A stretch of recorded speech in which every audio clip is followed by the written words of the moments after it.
When you add text in Photoshop on surfaces such as walls, fabrics, etc., and it's obvious that the text was added later, it doesn't look like it's part of the photo. It is because you haven't watched this video yet. We are going to use Photoshop's blend features to make the text look realistic on textures on surfaces. I added 3 background images to the scene. One of them is a wall image, one is a denim fabric, and one is a wood image. The images we will put on top of these will be the following. I've added a Photoshop logo, I've added some text, and I've added this paint effect that I think will look good on the wall. First of all, I'm going to show you the method we used to use to make this match with the background.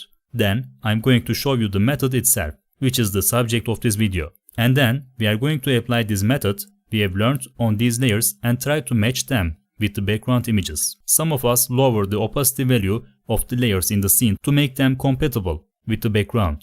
When we lower the opacity value, we will get such an effect, but this is not a realistic look. I'm going to increase the opacity value back to 100%. Another method we use is to change the values here to try to blend with the background. Darken or multiply gives a much more effective result than opacity, or we can also use overlay, but these don't give realistic results either. Now let's take a look at the methods we can use to get realistic results. First of all, we will try this on the Photoshop logo. If the layer you added here is not a smart object, right-click and convert the smart object to make this layer a smart object. We will do these operations on the smart object. I'm going to move the layer to the center of the scene and enlarge it a little bit. I'm going to start the method of blending the layer with the background. I right-click on the layer, I click on blending options, and a window like this will open. This window is already familiar to Photoshop users. We will make this adjustment directly on the blending options tab without clicking on any of the tabs here. Look on this tab. There is an option called underlying layer. I click on the triangle icon on the left side of this area and slide the black side to the right. See, from the moment I slide it to the right, there is an integration of the layer with the background on the image. There is no specific ratio for how much to move. You should determine these values yourself according to your background image and your main layer. I scroll a little more to the right. We can see most of the background. Now we are going to make a copy of this triangle by pressing Alt on the keyboard. Here is how I do it. I press Alt on the keyboard, and while Alt is pressed, I click on the triangle and move it to the left. You can edit this a little bit, whatever looks good to you. While we are here, we can also change the color of the layer. We can click on color overlay and change the color here. I will change it with white now, and I will try to get a realistic image on the white. It looks like the letters P and S are written on the wall with white paint. Let's close this for now by clicking the OK button. Look, it looks like this. It's not bad. When we zoom in a little bit, you will see that the corners are hard corners. This may or may not bother you. If this sharpness bothers you, we need to give it some blur. We need to give the Gaussian blur effect. I'm going to click on Filter, Blur, Gaussian blur. Let's zoom in. See, this is what it looked like. And when I clicked on this, let's increase the radius value a little bit. Again, this will be an amount that looks good to you. I click on OK. I think it looks good.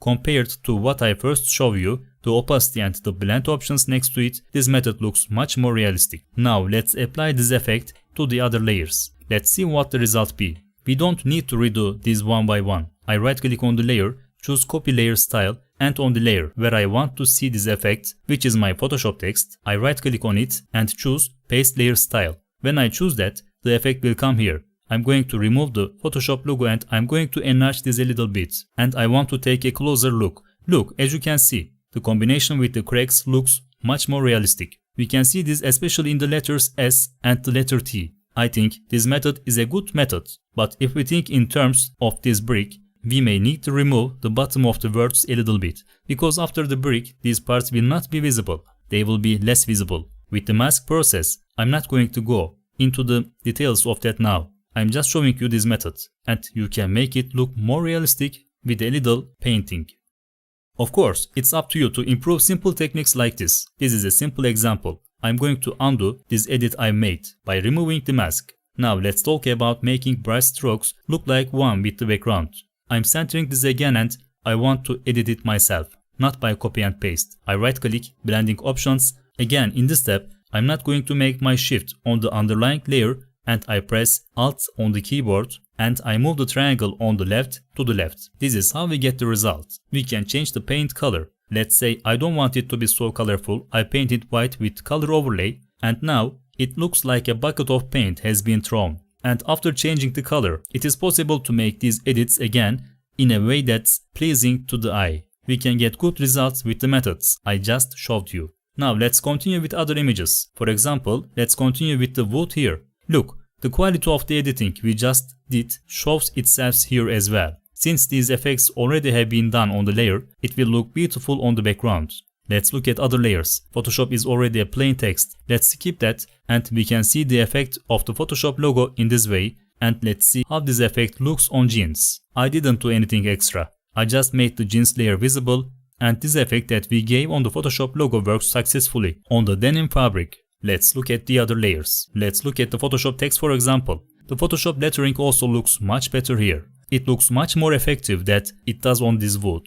It also looks very good when we look at it closely. I can't say that it looks very good because it doesn't make sense in one color, but it still looks good in color. It looks like it's embroidered on denim fabric. If the layer is in conflict with the background, you can make it look more realistic by making the edits I show in this video. In this video, I showed you how to make the objects in our workspace blend in with the background. Using these methods, you can make the objects you add look like they are part of the photo. That's it for this video. I hope it was useful. If you like this video, don't forget to like, share and subscribe. I'll see you in the next video.